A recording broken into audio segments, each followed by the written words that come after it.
Milwaukee Bucks are your 2024 NBA Cup champions. Game's still going on right now. As I'm recording, it's 97-77 with about a minute and a half left to go in the game. Game's over, right? Milwaukee's up by 20, only, 97 seconds left. And look, the reason why the Bucks won tonight, it's really pretty simple. They just made a lot more threes than what Oklahoma City did. I mean, Oklahoma City is putting out their worst three-point shooting performance of the year, 4 of 30 right now. That's 13% from three. Meanwhile, the Bucks are 17 of 40 at 43.5 or at 43%. And look, when the three-point shooting discrepancy is that large, doesn't matter who you are, you're not winning that game. But I'm walking away from this game, and I feel really good about Oklahoma City, and I don't feel very great about Milwaukee. And there's some people who are going to hear me say that and be like, well, how can you say that when the Bucks are about to beat the Thunder by like 20 plus, right? In a game where both teams played really hard.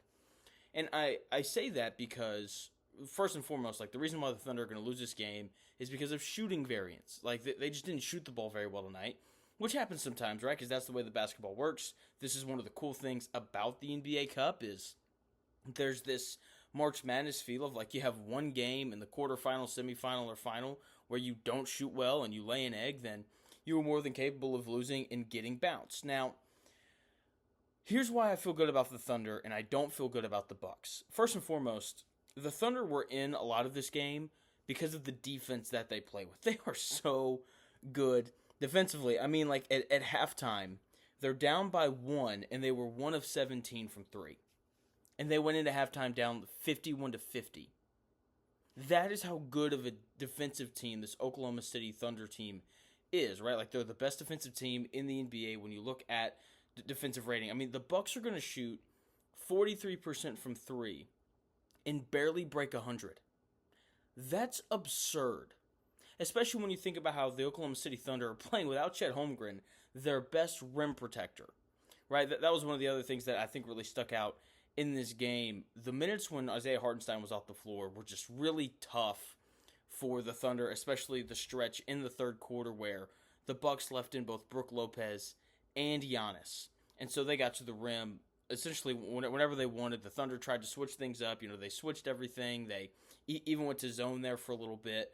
But the Bucks, because it's Giannis, he still got to the rim whenever he wanted. And if they missed, they got the offensive rebound most of the time, and they were able to score second chance points. So the lack of size for the Thunder, part of that being because of injuries, is the game just went final. The Bucks winning 97-81.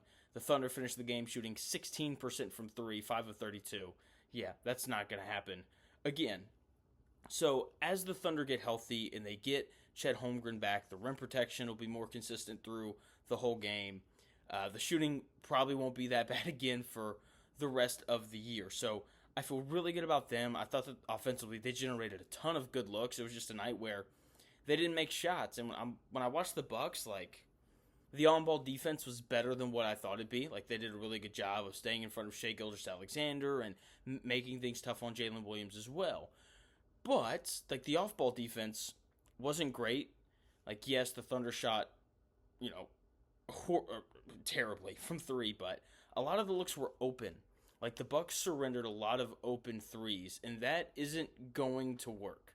So their off-ball defense, defending the three-point line, has to be better than what it was. That's one of my concerns for them.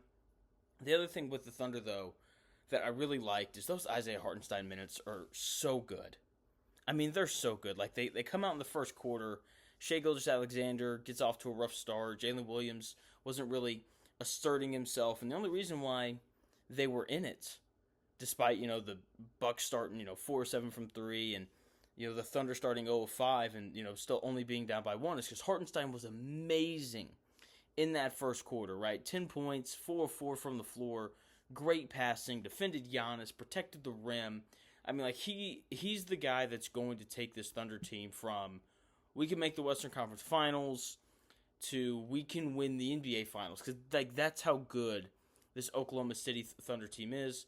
I thought they generated a ton of good looks. It was just a night where they didn't make them. Isaiah Hartenstein makes them so much better. When they get Chet Holmgren back, they'll constantly be able to have a big on the floor which will be huge for them. No running 2-3 zone, no having these stretches like they did in the third quarter where they couldn't finish possessions by rebounding the basketball. No possessions where they're having to put Alex Caruso on Giannis because they just don't have anybody else because Isaiah Hartenstein can't play the full 48 minutes.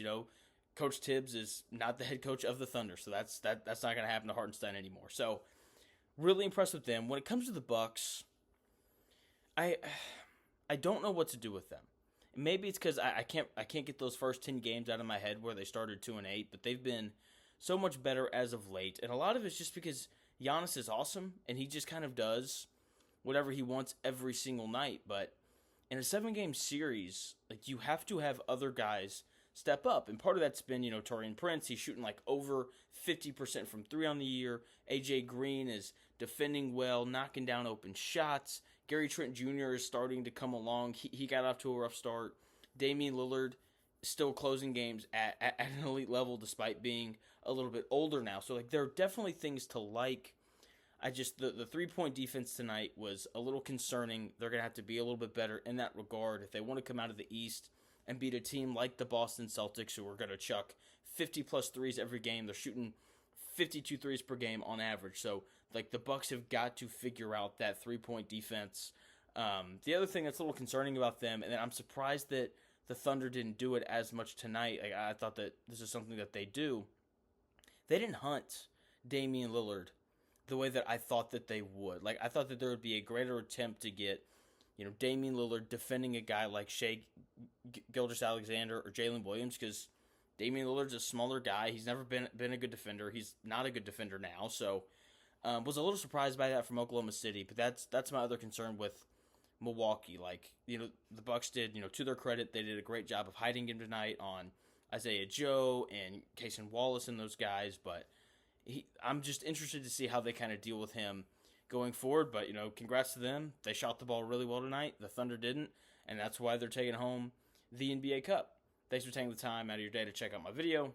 I'll talk to you again later on in the week about more NBA, NFL, and college football stuff. Please like the video, subscribe, and comment below your thoughts on the game. Thanks. See ya.